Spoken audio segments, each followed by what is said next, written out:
नमस्कार दोस्तों, I am very happy to announce that आज हमारे साथ स्वाति आई हैं। यूपीएससी में ऑल इंडिया रैंक 15 आया है स्वाति का। So she is one of the toppers in UPSC. आज यहाँ पे वापस आई हैं। तो दोस्तों, स्वाति को मैं बहुत समय से जानता हूँ।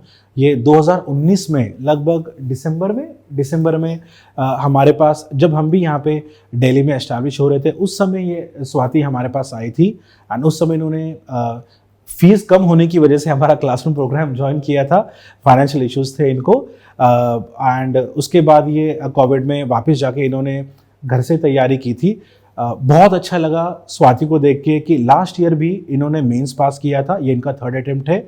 इंटरव्यू दिया था लेकिन 12 नंबर से स्वाति रह गई थी। लेकिन इस बार अचानक से मैंने लिस्ट में नाम देखा और इनका सीधा रैंक 15 आया है। तो सबसे पहले first of all congratulation Swati. Thank you. तो सबसे पहले आप मुझे बताइए कि लास्ट ईयर की प्रिपरेशन में और इस बार की प्रिपरेशन में क्या डिफरेंस था? सर, लास्ट ईयर की प्रिपरेशन में मैंने प्रैक्टिस की कमी पाई थी। स्पेशली जो आंसर राइटिंग पार्ट था उसमें मुझे लगा कहीं ना कहीं मेरी वीकनेस है।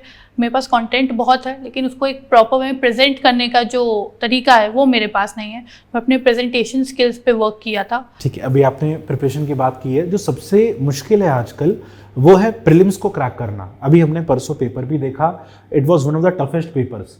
तो प्रीलिम्स के लिए तैयारी करें तो कैसे करें? और आपने तो लगातार दोनों बार क्रैक किया है और दोनों बार आपने इंटरव्यू दिया है, तो ऐसा आप क्या अलग कर रहे हैं प्रीलिम्स के लिए? सर, सबसे पहली चीज़ तो जो मैं प्रीलिम्स के लिए मुझे लगता है कि जो मॉक टेस्ट होते हैं वो बहुत ज़्यादा हेल्पफुल होते हैं। उसके अलावा सिर्फ ये नहीं कि हम सोचते हैं हमारा सिलेबस कंप्लीट नहीं हुआ, जब होगा हम तब मॉक लगाएंगे। तो ऐसा नहीं, आप डेली 10-20 क्वेश्चंस आप डेली लगाइए। प्रीवियस ईयर क्वेश्चंस लगा सकते हैं। उस तरह से आप डेली प्रैक्टिस अपनी करते रहिए। तो उससे क्या है कि आपको क्वेश्चन से डील करने का तरीका समझ में आता है। उसके अलावा प्रीलिम्स के लिए आप हमेशा प्रीलिम्स और मेंस को साथ में लेके पढ़िए, क्योंकि आपका जो नॉलेज है वो ऐड ऑन होता जाता है। जब आप प्रीलिम्स ओरिएंटेड बस पढ़ते हैं तो काफ़ी चीज़ें आप छोड़ते जाते हैं, जो कि कहीं ना कहीं आपके लिए लैग करेगा एग्जाम में आपकी प्रिपरेशन को। तो एक इंटीग्रेटेड वे में पढ़ाई करिए और अपने जो रिसोर्सेज हैं उनको लिमिटेड रखिए। ज़्यादा से ज़्यादा पढ़ने की कोशिश मत कीजिए। एक चीज़ पढ़िए लेकिन उसको 10 टाइम्स करिए, ताकि वो आप ज़्यादा से ज़्यादा टाइम तक रिटेन कर सकें। तो जो अभी सभी टॉपर्स में हमने जो पाया है ना, उन्होंने कम रिसोर्सेज पढ़ी हैं लेकिन वो ज़्यादा बार पढ़ी हैं। ये कॉमन फीचर सबका सामने आ रहा है। एक जो सबसे बड़ा सवाल आ रहा है, इस बार बहुत सारे कैंडिडेट्स ने ना फर्स्ट टाइम में ही 22 ईयर्स में भी या 21 ईयर्स की एज में भी एग्ज़ाम क्लियर किया है। जैसे रैंक 5 है, रैंक 19 है, बहुत सारे और भी हमारे स्टूडेंट्स हैं जिन्होंने क्रैक किया फर्स्ट अटेम्प्ट में ही। तो मैं ये आपसे जानना चाहूँगा, हम एडवाइस करते हैं प्रिपरेशन 12th के बाद स्टार्ट कर देनी चाहिए, बट आप क्या एडवाइस करेंगे कि प्रिपरेशन कब शुरू करनी चाहिए सिविल सर्विस एग्जाम की? सर, मेरा ये मानना है जब हम एक तरह से मेंटली रेडी हो जाते हैं एक समय, तब एक वो रीज़न हो जाता है। उसके अलावा मैंने अपने लिए यही देखा कि अगर शायद मैं ग्रेजुएशन के टाइम से प्रिपेयर कर लेती तो मुझे 4 इयर्स यहाँ ना लगते। तो आई थिंक थोड़ा अगर आपके माइंड में ये गोल क्लियर है, क्योंकि आज का इतना एक्सपोजर है लोगों को कि आप पहले से अपना माइंड मेकअप कर लेते हैं कि आपको क्या करना है, तो the early you start the better it is. तो आप जितने जल्दी अपनी प्रिपरेशन स्टार्ट कर सकते हैं उतना अच्छा है। तो स्वाति भी यही मानती है कि ग्रेजुएशन के दौरान ही आफ्टर 12th अगर प्रिपरेशन स्टार्ट की जाए, सो आपके जो आने वाले ग्रेजुएशन के बाद जो साल हैं वो वेस्ट नहीं होंगे एंड आप जल्दी अटेम्प्ट में ही एग्ज़ाम क्लियर कर पाएंगे। स्वाति, मैं एक और चीज़ जानना चाहूँगा कि आप कंप्यूटर इंजीनियर थे, ठीक है? तो आप अपना कैरियर आईटी फील्ड में भी बना सकते थे, लेकिन आप सिविल सर्विस में ही आपने क्यों प्लान किया तैयारी करने का? सर, ये जब मैं देख रही थी अपना करियर का क्या मुझे आगे करना है लाइफ में, तभी मैंने देखा था कि आजकल टेक्नोलॉजी का ही वर्ल्ड है। हो सकता है बहुत अच्छा अर्न करती, शायद सिविल सर्विसेज से भी ज़्यादा सारी फैसिलिटीज़ होती मेरे पास, लेकिन जो सेल्फ सेटिस्फैक्शन मुझे सिविल सर्विसेज में मिलने वाला है, जब मैं आगे सर्विसेज में ज्वाइन कर रही हूँ, वो मुझे आई थिंक आईटी सेक्टर में नहीं मिलता। एक जो सोसाइटी का एक ग्राउंड लेवल पे वर्क करना है कि हम डायरेक्टली अंडर प्रिविलेज लोग हैं, मार्जिनलाइज्ड कम्युनिटीज़ हैं जो हमारी कंट्री की, उनसे हम डायरेक्टली इंगेज कर सकते हैं, उनके कंसर्न सुन सकते हैं, ग्रीवियंसेस एड्रेस कर सकते हैं। तो वो एक फैक्टर था जो हमेशा मुझे बूस्ट प्रोवाइड करता था, खासकर जब सेल्फ डाउट होता था, डीमोटिवेटेड होती थी, तब मुझे लगता था कि किस तरह से मैं लोगों की लाइफ बदल पाऊँगी इस चीज़ से, सिविल सर्विसेज से। तो मैंने सोचा कि नहीं, मुझे यही करना है, ताकि कहीं ना कहीं जो एक सोसाइटी को चेंज करने में, भले छोटा ही सही, लेकिन मेरा भी कुछ योगदान हो।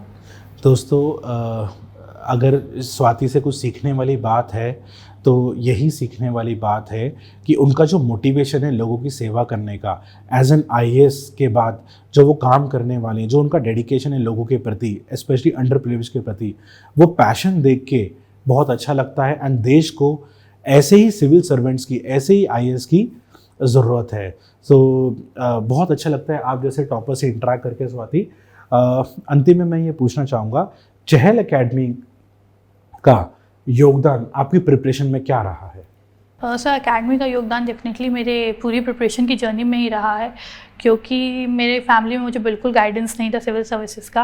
तो एक जो इनिशियल स्टार्ट मैंने अपने ग्रेजुएशन के बाद ही किया था, तो जो इनिशियल गाइडेंस होता है, एक तरह से एक डायरेक्शन होता है जो मेरी प्रिपरेशन को चाहिए था, मच नीडेड गाइडेंस था, वो मुझे चहल एकेडमी से ही मिला था। यहाँ पर अदिति मैम थे, हीरालाल सर से, और आप भी थे, इकोनॉमिक्स हमें पढ़ाया करते थे। अभी नहीं पढ़ाता हूँ, पहले पढ़ाता था। अच्छा, हाँ, तब आप पढ़ाते थे। अब पुरानी बात हो गई। हाँ, तो हमने इनिशियली पढ़ा है, भले फिर मेरा 3-4 मंथ्स का यहाँ क्लासेस था, फिर मैंने ऑनलाइन, बिकॉज ऑफ कोविड मैंने ऑनलाइन स्विच कर लिया था। लेकिन कहीं ना कहीं उसने मेरा जो फाउंडेशन है वो स्ट्रॉन्ग किया है। उसके अलावा जो वेबसाइट वगैरह पे हम करंट अफेयर्स वगैरह देखते हैं, उसने हमें काफ़ी हेल्प किया था, क्योंकि एक जो शॉर्ट नोट्स हैं प्रिपेयर करने के लिए ईजी हो जाता है। तो इस तरह से अकेडमी ने मेरी बहुत हेल्प की है। तो दोस्तों, हम मेनली स्वाति से क्या सीख सकते हैं? नंबर 1, प्रिपरेशन जितना जल्दी हो उतनी जल्दी स्टार्ट कर देनी चाहिए। नंबर 2, जो हम सीख सकते हैं, जो इन्होंने भी इम्प्लीमेंट किया था, सबसे पहले बेसिक्स पे फोकस करना है, NCERT पे फोकस करना है। जब तक बेसिक्स ही आपके क्लियर नहीं होंगे तो इस जर्नी में आपको ज़्यादा टाइम लग जाएगा। एंड जितने ज़्यादा सोर्सेज हो सकते हैं उनको नहीं पढ़ना है, कम सोर्सेज को पढ़ना है, लेकिन उनको 10-10 बार पढ़ना है। इसी बात में मैं पूछना चाहूँगा, ऑनेस्टली बताइए, आपने लक्ष्मीकांत कितनी बार पढ़ी है? सर लक्ष्मीकांत तो मुझे उतना टाइम से याद नहीं, फिर भी 4-5 टाइम्स तो हो ही गया होगा। तो देखिए, ये है डिफरेंस टॉपर्स में और आप में। इनको याद नहीं है, फिर भी इन्होंने 4-5 टाइम्स पढ़ी है लक्ष्मीकांत। मतलब एक टॉपर एक ही किताब को 5-5 बार पढ़ रहा है। तो दोस्तों, मेरा आपसे ये सवाल है, क्या आपने लक्ष्मीकांत एटलीस्ट 5 बार पढ़ी है? क्या आपने अपनी रेफरेंस बुक्स और NCERT 5-5 बार पढ़ी है? IAS बनने का मैं अभी भी बोलता हूँ, कोई ऐसा सीक्रेट नहीं है। उसी चीज़ को अगर आप 5-5 बार करेंगे तो आप क्यों नहीं पास होंगे? ठीक है, तो इनसे कुछ सीखिए, स्वाति से और भी बाकी टॉपर से। अभी टॉपर स्टॉक चलती रहेगी, इनसे भी सीखिए। मैं और भी सवाल आपके सामने इसी प्रकार से लाता रहूँगा ताकि यही लोग आपको आंसर कर पाएंगे। एक और इंटरेस्टिंग सवाल जो स्वाति मेरे को ध्यान में आ रहा है, ये कई सालों से गर्ल्स ही क्यों टॉपर्स बन रही है? आप लोगों ने बॉयज़ को काफ़ी पीछे छोड़ दिया है। इसके पीछे क्या कोई साइंटिफिक रीज़न है, क्या है? आई थिंक कोई साइंटिफिक रीज़न तो मेरे ख्याल से नहीं है। ये है कि आजकल जो रिसोर्सेज हैं वो भी काफ़ी अवेलेबल हैं। उसके अलावा आजकल पेरेंट्स भी काफ़ी अवेयर हो गए। मुझे लग रहा है पहले गर्ल्स को इतना पढ़ने नहीं दिया जाता था, लेकिन आई थिंक टैलेंट तो गर्ल्स में है ही, बस थोड़ा सा अगर बूस्टअप मिल जाता है तो वो ज़रूर सक्सेसफुल होती है। लास्ट ईयर भी 3 टॉपर्स थी, 1, 2, 3। इस ईयर हमने देखा टॉप 4 में गर्ल्स हैं, और अभी हमने देखा टॉप 20 में 60% गर्ल्स हैं। तो ये आई थिंक बहुत बड़ा अचीवमेंट है, और एक तरह से जो हम बोल रहे हैं अमृत काल हमारा आ रहा है, एक जो न्यू इंडिया की शुरुआत है, आई थिंक यहीं से हो रही है। ठीक है, तो हम बात करते हैं वुमेन एम्पावरमेंट की। एंड सिविल सर्विसेज में इतनी सारी गर्ल्स का सिलेक्ट होना ही इसका एक बहुत बड़ा सा लक्षण है।